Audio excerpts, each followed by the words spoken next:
Thank you, Steve. Appreciate all you guys being out there today for the start of spring practice. It was a good start for us. Apologize for the weather and apologize that Steve made y'all stand down there in the shade where there was no sunlight and you had to freeze. We got to talk about their viewing areas better so they're not cold down there as well. But a lot of energy out there today. I think all of our players, coaches, staff had a great spring break. It was good to get away for a little bit of time and then to be able to get back at it. So obviously there was a ton of energy coming off spring break and being back out there on the field. I thought for a first day it was good. There's a lot of first days that I've been a part of that are sloppy with pre-snap penalties and can't get the snap and stuff like that. We did not have that. Thought it was very, very clean. Obviously a lot of work to do, but good to finally be back out there on the field and run around with those guys as well. I think our guys are in great shape. That showed, today. I think it was the first day of spring practice last year. We had 2 or 3 guys that had suffered some hamstring injuries that really kept them out the rest of spring practice. And unless I missed something, I don't think we had a single injury issue that popped up today as well. So that's a credit to our players, credit to Luke Day and his staff. They did a great job in the months of January and February from a winter program standpoint to get stronger, which we did, and then also to be in shape a little bit, or be a little bit better prepared for spring practice as well. We did a little bit more running as a team in January and February this year than we did previous years, and I think it showed today as well. Going back to the off-season program, looking at some results of what we had, our average bench press on the football team improved by 34 pounds was the average for all of our players as well. We had 56 of our guys hit new top speeds, so we felt we got faster as a football team this off season as well, and made gains in all the other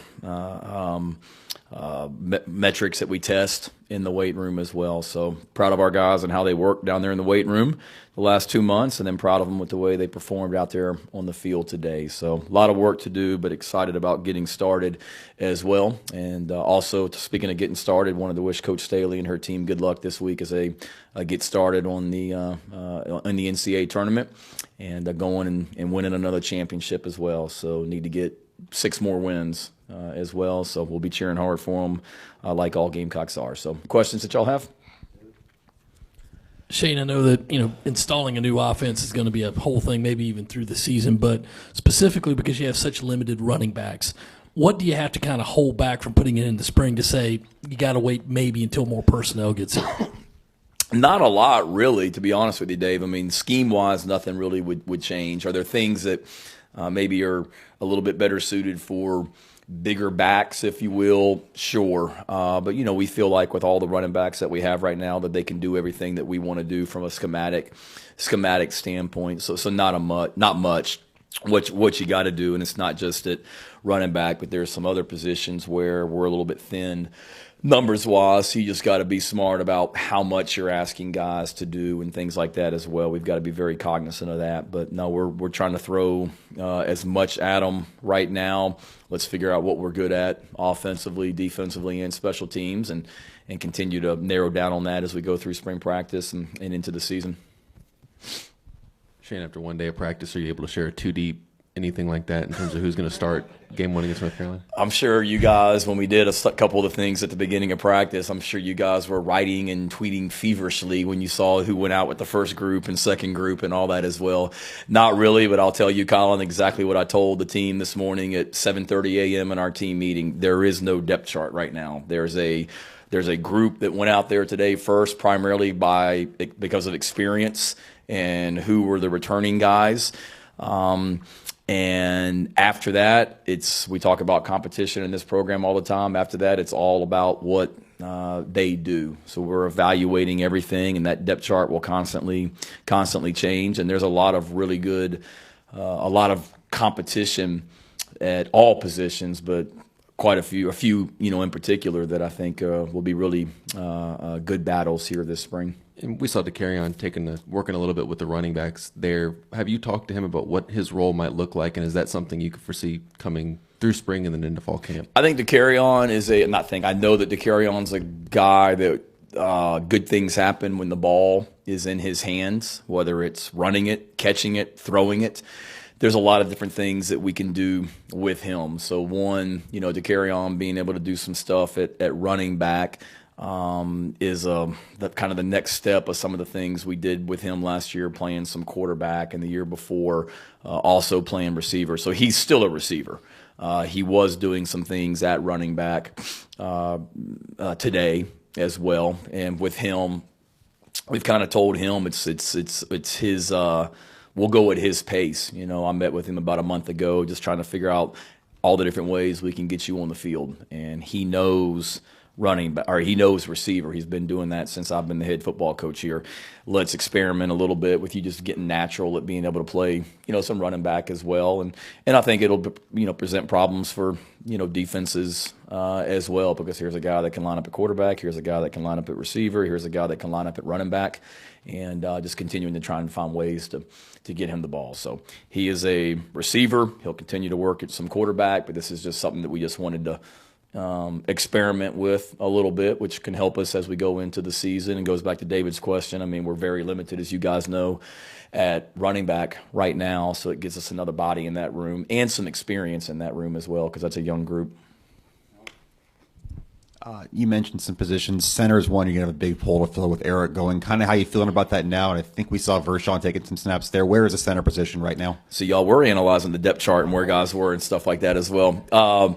Center is something that really we go back to last season was a concern. I mean, I can remember sitting here in spring practice last season saying, who the heck's going to be our starting center in 2023? And we better start working some guys, because Hank Manos and Eric Douglas are graduating. Javon Gwynn is graduating.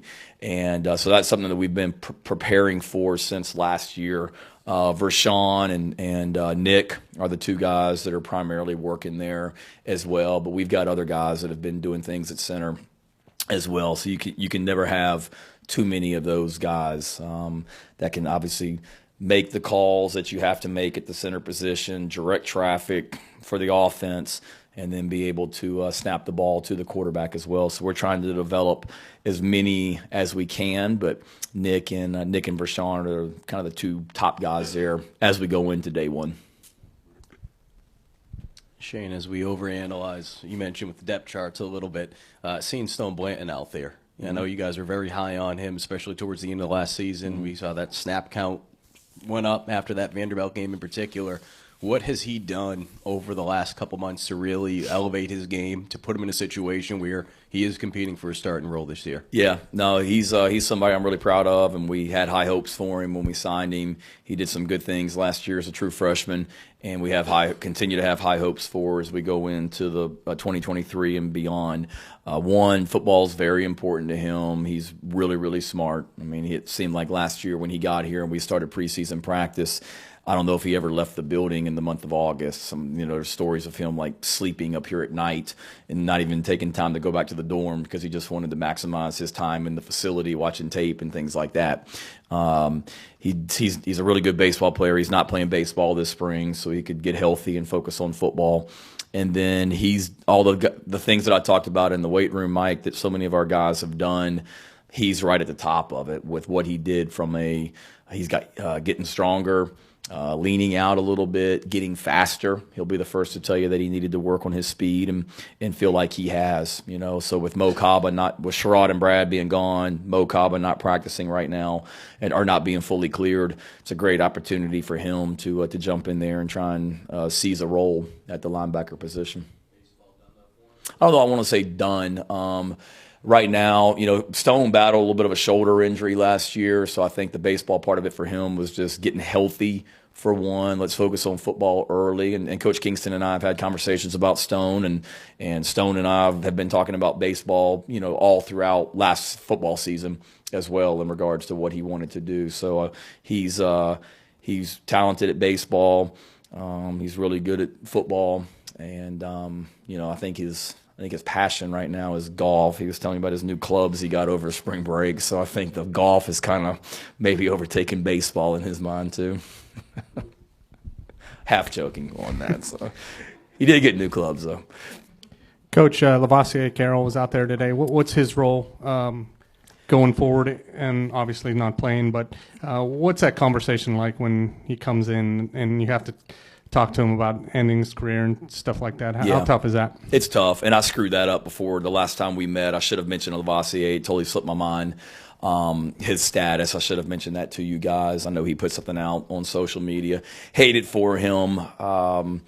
That's not an easy conversation to have. So it's something that we have been looking at and evaluating, and doctors came to the determination that it would be best for him not to continue to play. So that was certainly a hard conversation. Any competitor, any athlete, no matter what the sport, hates to get told that it's ending and not on their terms of when you want your career to end. So myself and Clint Haggard, our head trainer, met with him down in Clint's office, and I told Laviska that day that just because he's not playing on Saturdays doesn't mean that his role on the football team is any different. He's still a valuable member of the football team, and he's handled it great. You know, it'd be very easy for a lot of guys to just disappear and go into a shell. I mean, I don't think he's missed a single workout, team activity, anything since he found out that he wasn't going to be able to continue to play. He's still an active guy on this team, and I want him involved in everything that he can be. And he was out there today and very active, and you know, I hate that his football career has ended, but he's a great representative of our program. A lot of people think a lot of him, and we're here to support him in any way going forward. When you're installing a new offense like you guys are this spring, what's the approach? Do you throw a lot at them and see what sticks, or do you guys try to find just a couple things that work early on? How do you guys approach that? Yeah, no, it's a great question, and I think there's different thought processes to that, and I've been a part of both of places that I've been. Our mentality right now is throw as much at them as we can, and let's figure out not so much what sticks, but let's really challenge the players and coaches mentally and having to learn what we're doing. And but then also let's see what we're good at. You know, let's throw everything at them this spring, particularly early on. And as we realize, you know, we develop our personnel and we see what we do best, kind of narrow down what we're doing. And there's quite a bit of new from last year, Hale, and there's a lot of carryover from last year as well. You know, it's kind of a mix, probably a little bit more new, but there's quite a bit of carryover with some concepts and things like that, terminology. But we've tried to make it simpler, tried to make it easier to communicate at the line of scrimmage, things like that. But no, we're not going in there at a slow pace. I mean, today we threw a lot at them today from an offensive standpoint, and made them think. And a lot of that we were able to because of the things that we're allowed to do in the months of January and February that we weren't allowed to do previously, that the NCAA lets us do.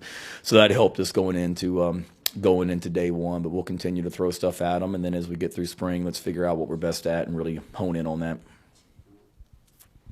I saw Kaba and Strawn and Spalding all just kind of out there not fully practicing, but just kind of what's the status on them? Is there any timeline for them kind of getting into full contact and things like that? No, I mean, we're optimistic that as they progress that they'll be able to do some things. I think each of their situations is a little bit different based on when they got hurt, when they had surgery, things like that as well.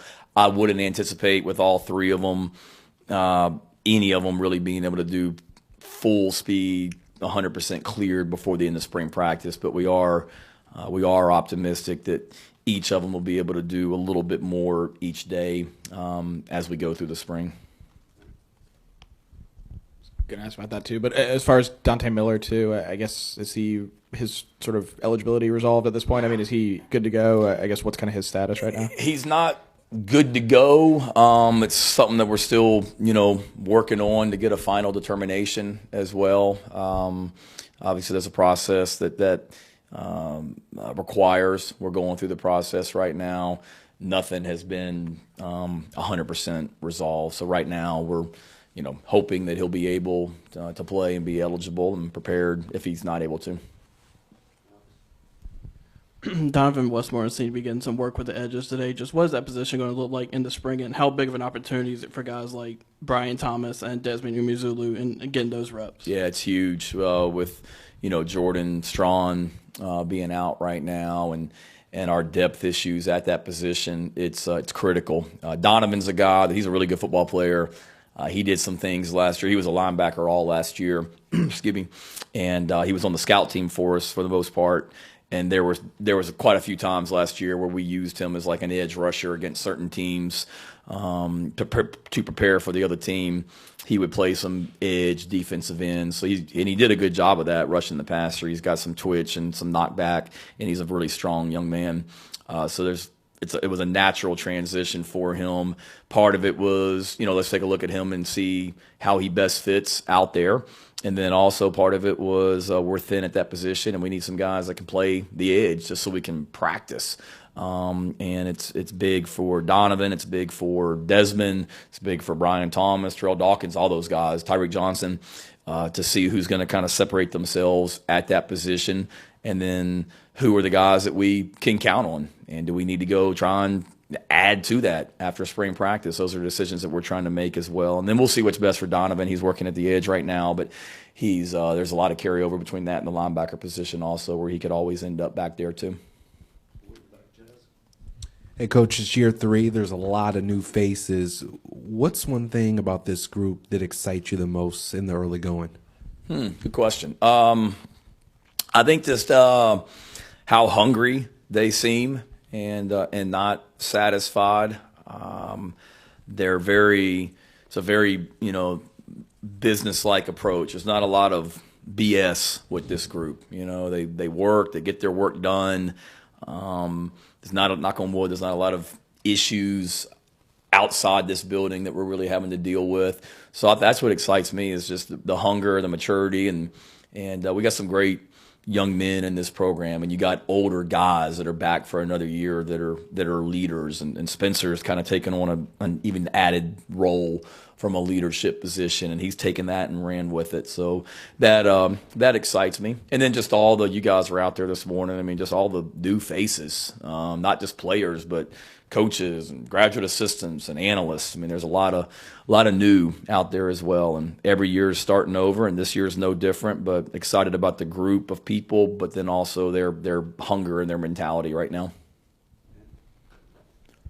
Hey, Coach, as you can see, we've all created our storylines ahead of spring practices, but I'm curious, what do you think the biggest storyline is as spring practice gets underway?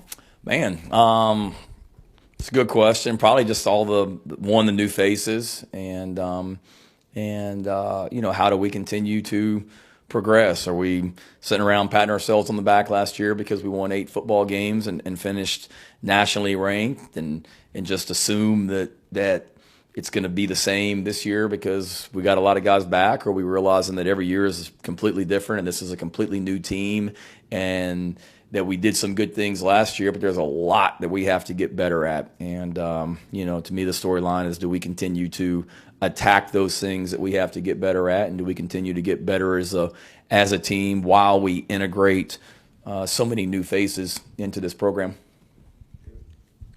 Shane, a lot of times when you sign a freshman quarterback, a lot of folks figure it to be an automatic red shirt. Mm-hmm. So with Lenoris, do you guys see a chance for him to get on the field this year? And 2, have you maybe talked with him about saying, if we can't get you into quarterback, we could try you here? Is that a conversation you've had? I haven't, honestly. I mean, there's not been a single conversation with Lenoris about being anything but a quarterback, and other than in recruiting, because that question came up in recruiting from, Lenoris and his family. Do you envision him being anything but a quarterback? And I said 1,000,000,000% no. I mean, he is a quarterback, period. So if anybody's had that conversation with him, it's not me, and they're doing it without my knowledge.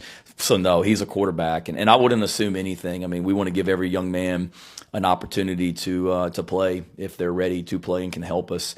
Like I mentioned a minute ago, what the NCAA allows us to do in the off season, you're able to get guys ready to play a little bit easier maybe than in years past.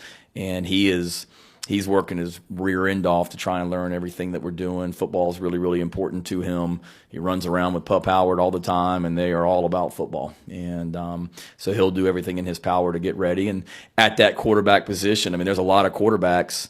Obviously, Spencer returns as a starter. Luke Doty's been a starter. And then there's a lot of other guys in there that are battling it out to try and figure out how that quarterback room shakes out. So it's a challenge for us as coaches to get all those guys equal reps and get a good evaluation on all of them. But we haven't told anybody, here's what we think your role is going to be. It's do everything in your power to play this season and help us. Shane, you promoted Lonnie Teasley to the full-time offensive line coach. When you made that decision, how big was consistency there for you in terms of scheme and in recruiting, and how have you seen him kind of hit the ground running at that position? Yeah, consistency was certainly big. I wanted the best guy for the job, and I felt like Lonnie's relationship with the offensive line was really, really good. There was consistency from a recruiting standpoint as well. And then let's not, forget about I wanted Greg Atkins here. I mean, Greg Atkins is one of the best offensive line coaches in the country, and I wanted Greg to be here a part of this as well. So, I mean, I made that clear to both Lonnie and Ad both that I wanted them both here. And here's where I felt like we needed to go moving forward with Lonnie, taking things over. There's talk of what analysts are allowed to do in practice, and from a coaching standpoint, how that roles could change. I was certainly thinking about that when I made that decision. And then also keep in mind too, Colin, like whatever I did, Dow Loggins needed to feel good about it as well. I mean, most times when an offensive coordinator comes in, if he's going to bring somebody with him, it's usually an offensive line coach that he's got a background with, and he really didn't know Ad or Lonnie. And, Dow and I talked about it. We went on a recruiting trip. I think we were out on a plane somewhere, and we were on the school plane, and it was me, Lonnie, and Dow, and I made them sit separately, and I got as far away from them as possible on the plane trip just so the two of them could just talk and get to know each other. And Dow felt really good about Lonnie, and that his feelings have only grown. I think Dow's really excited about him, and Lonnie's fantastic. He had background as an offensive line coach before he came here as an analyst. He had done it before. I saw the way that he related with recruits, the way that he related with our offensive line, and felt like it would be a really good transition, and so far, so good. Or so far, so good, yeah. You guys go from just an 8 at the Gator Bowl to now you've got 8 new guys in the tight end room. So just how do you manage having that many new faces at one position group? And, have there been any standouts or surprises from that group so far? No, that's a challenge too. It's a good thing. We've got a lot of quarterbacks, and we're trying to figure out how to get them all reps. And we got a lot of tight ends that we're trying to get them all reps. And it's a really cool group that we have to work with there. Just hard workers, unique skill sets. You've got athleticism and length. I mean, you guys were out there and watched us practice and play, obviously, last year. That group looks different than what that tight end group last year looked like. They looked like 8 real tight ends. Not that what we had last year wasn't real tight ends. I don't mean to say that, but we had guys that were more of H-back type bodies and things like that. These guys are your more conventional tight ends that are athletic and can run. And, I don't know standouts. I mean, I think they all flashed today. You've got true freshmen. You've got SEC transfers. You've got a guy and Josh that transferred from Western Kentucky that made a lot of plays at Western Kentucky. So we're excited about that group and how they can help us, not just on offense, but special teams as well. The more of those guys you have, those body types, the better, and that's a good group that we have right now. Shane, you talked about the energy of the players. I saw Coach Loggins bringing a lot of energy today. What kind of effect does that have on players when they see a new coach coming in and getting after it like that? I think a lot. That's what we want to be about. We talk about positive energy in this program a lot, and I'm sure Dow had a nice, relaxing spring break like we all did, and he was itching to hit the field this morning. That's what we love. We love being out on the field. I mean, that's why we do what we do. There's a lot of reasons I coach, but being out there on the field with the players is right at the top. So to be able to get back out there on the field was awesome, and he is that. He has a lot of energy, and he's shown that since he got here as well in recruiting and in meetings. He's really got a great personality, and he's been a great fit for what we're trying to do here, and excited to continue to work with him. Shane, saw Pete Jenkins out there working with the defensive line. I guess just having a guy like that around at practice, as you just hanging out for a couple of days, and I guess what was that kind of like, having a guy like that at practice and working with those guys? Yeah, he's he's been doing it for a long time and has a relationship with Jimmy, so he kind of makes his annual trek to Columbia. He was here last year, and I want to say he was here the year before, maybe in the summertime. But here, he's just he arrives and spends 2 or 3 days, and you really hardly ever see him. He sits back there in that defensive line meeting room, and it's like his little cubby back there, and just works to try and figure out ways to make us better coaches and things like that as well. And he's worked with a lot of great defensive line coaches and defensive line men over the years, and he's a great guy, and happy to have him here. I'm guessing there aren't a lot of specifics you can share about the 3 guys who are suspended, but can you give any kind of detail or anything about what needs to happen for them to get back with the team and kind of where that is? Not really. All that's above my head right now. That's not a decision. That's a university decision, and I have bosses, and there's processes that those guys go through within the university and outside the university as well. So right now, neither of the 3 are involved in our program, and thinking of them and support them and here for them. But right now, they're not a part of the program, and I think what I said a couple weeks ago was don't anticipate them being back with us at any point soon, and I stand by that right now. Shane, speaking about just Darius Rush and just looking back over the last couple of years, Jalen Foster, Carlins Patel, you just think of the different defensive backs who have really been able to take the opportunities that you guys have given them and been able to run with it. What has it been about with Torian Gray and Clayton White and just being able to have these guys pick up a defense so quickly, but also be able to grow at the same time so that they can be able to raise their draft stock? Yeah. No, great point. Question. We had a handful of recruits that were out there today, and one of them was a really, really talented defensive back, and I was having that exact same conversation with him about the development of our defensive backs, and it's a testament to Torian Gray. He's the best defensive backs coach in the world, and I have no doubt in my mind about that. And the way that he teaches, the way those guys work, the way that he's been able to develop them, and then give credit to them as well. But he puts a lot of time into it. He really, Torian, really works at it and to develop his guys, and he's got a great connection with them, and it's a track record. It's not just here, it's wherever he's been, Virginia Tech, Florida, you name it, coaching in the NFL, and just the way that those guys, the guys that he coached in the NFL, the guys that he coached in college, the way they talk about him. So he coaches them hard, he's really demanding, he holds them accountable, but we want to bring players in here that are really good players and talented, but we have to develop them. And there's no question in my mind that Torian, with Clayton's leadership, does a great job of developing all of our defensive backs.